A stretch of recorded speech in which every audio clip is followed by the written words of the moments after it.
Save me, please, save me, come here, please.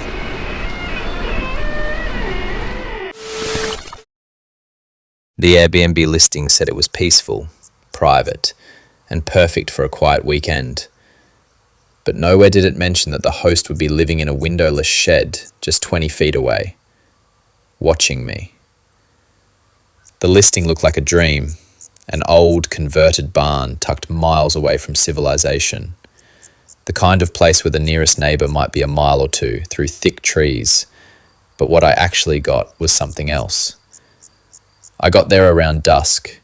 The drive had already started to feel wrong.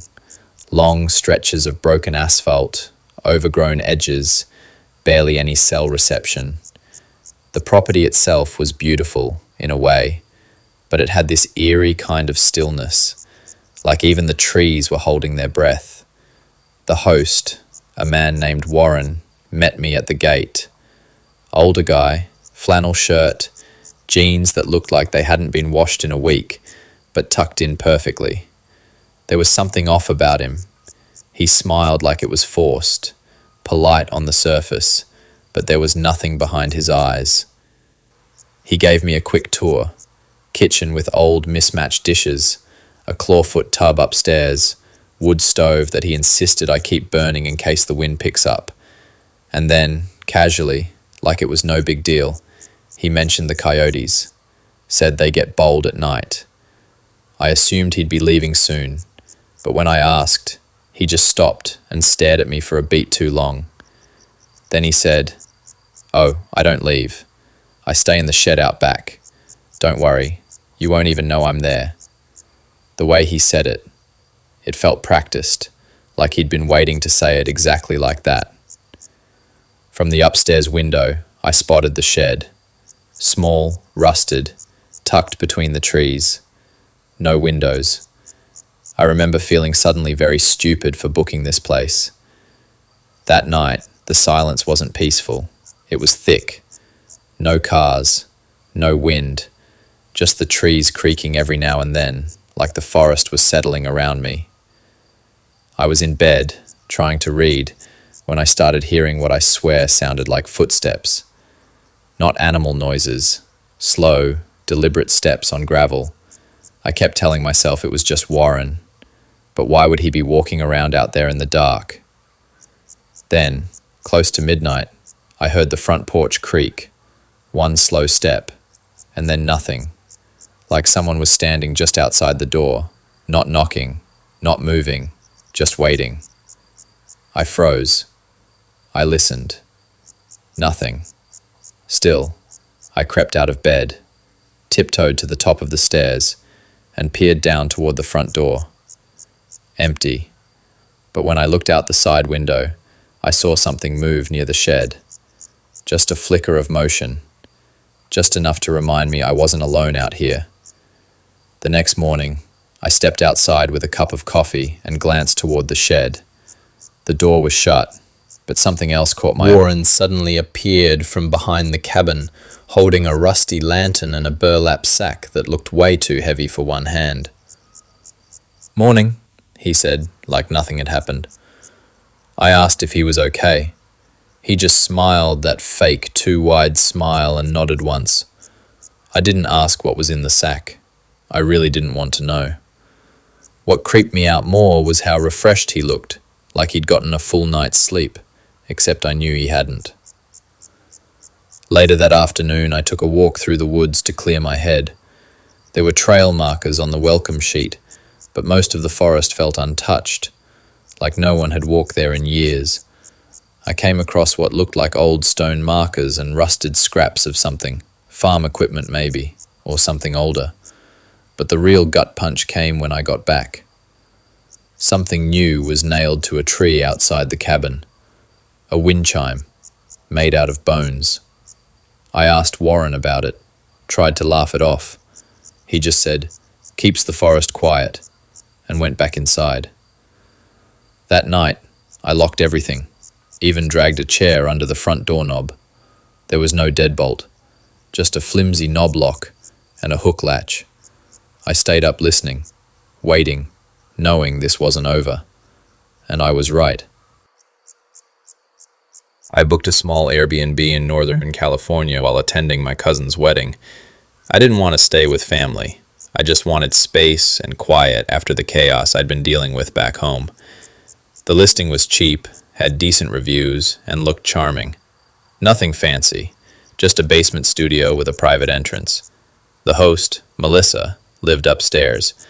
The place was clean when I arrived, but it had this cold, heavy air, like it hadn't been lived in for a while. There was an old standing mirror across from the bed, positioned at a weird angle, two directly facing me. I thought it was strange, but figured maybe the space was too small to move it elsewhere. Melissa wasn't home when I arrived. She left a handwritten note on the kitchen counter. It said, "Welcome. Feel free to reach out with any questions. Oh, and don't try to move the mirror. It's secured." That last part felt odd. Why mention the mirror at all? That night I lay in bed trying to sleep, but I couldn't stop looking at it. It was huge, ornate frame, slightly aged glass, and it felt like it was watching me more than reflecting me. Around 1 a.m., I swear I saw a flicker of movement in it. Not in the room, in the mirror. Like a faint shadow passed behind me, but when I turned around, no one was there. I even stood up and waved my arms to see if the mirror was glitching somehow.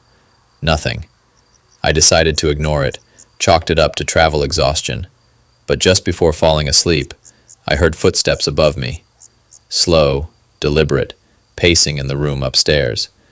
Then I remembered. Melissa's note said she'd be gone for the night. I barely slept. The next day, I asked her casually via text if someone else lived in the house. She replied, "Nope, just me. Should still be empty upstairs." The smiley face somehow made it worse. That evening, I examined the mirror again, this time in daylight. I tapped the glass. Solid. I even shone my phone flashlight into it. Then I noticed something. When I looked at the mirror from a sharp angle, the reflection dimmed slightly, but didn't fully show the room behind me. It was subtly off, like the depth was wrong. That's when I remembered a trick I'd read online. I pressed my fingertip gently against the glass. If it were a real mirror, there'd be a small gap between my finger and the reflection. But here, my finger touched its reflection directly. It was a two-way mirror. My chest tightened. I stared at it, heart pounding, then quickly backed away and turned all the lights on. I messaged Melissa asking if anyone had been in the basement when I was out. She didn't respond. That night, the pacing started again, this time downstairs. I locked the door, pushed a chair in front of it, and stayed awake in bed, gripping the flashlight from my phone. Around 3:40 a.m., I heard a whisper. Not upstairs, not outside, inside the room. It was muffled, like coming through a wall. Then a click. Back in like 2022, I booked an Airbnb while on a solo trip through New Mexico. I wanted to unplug for a few days before starting a new job, and the listing caught my eye. A quiet desert home, minimalist, surrounded by red rock and silence. The host, a woman named Trina, didn't meet me in person. She messaged me the keypad code, wished me a peaceful stay, and mentioned that the other guest should be gone by the time you arrive. I paused when I read that. Other guest? The listing said the place was entirely mine. When I asked about it, she replied quickly, "Oh no, I meant the cleaner. He always leaves early. Don't worry, the place is all yours." Felt a little strange, but whatever. I got there around sunset. The drive-in was lonely. Just miles of desert, no neighbors, no cell signal. The house was beautiful but isolated. Inside, it smelled faintly like dust and old wood. The living room had wide windows facing the hills. No curtains. I noticed the bedroom door was slightly ajar, and when I peeked in, something small and personal caught my attention. A pair of boots next to the bed. Not like work boots, hiking boots. Worn, dirty, clearly used. It creeped me out because the house looked clean otherwise, like someone had tidied everything except those boots. I texted Trina again. "Hey, just got here, quick question. Are those boots yours?" No reply. That night I couldn't sleep. It wasn't just the silence. It was how alive the house felt, like someone else had just left it or hadn't left at all. Around 2 a.m., I heard what sounded like footsteps in the hallway. Not heavy, careful, slow. I held my breath. I hadn't locked the bedroom door. I grabbed my phone, turned on the flashlight, and crept toward the door. Nothing there, no sound. But I noticed something. The boots had moved slightly. Not by much, just enough to notice if you were looking for it. I locked the bedroom door, stacked a chair in front of it, and didn't sleep. The next morning, I walked through the house, opening every closet and door. Empty. No one was there. I even checked under the bed. Nothing. Then I stepped outside to clear my head and noticed something that made my stomach drop. 2 coffee mugs on the patio table. One had lipstick on the rim. I hadn't been out there. I took photos, messaged Trina again. Still no answer. As I packed to leave, I decided to look at the security camera above the front door. The listing mentioned it was for safety. I figured maybe it caught footage of whoever was in the house before me. When I opened the app on the living room tablet, I saw the last 24 hours of footage, and I saw myself arriving, unloading my bags, entering the house. But I also saw something else. Someone had walked out the back door 5 minutes before I arrived, wearing hiking boots.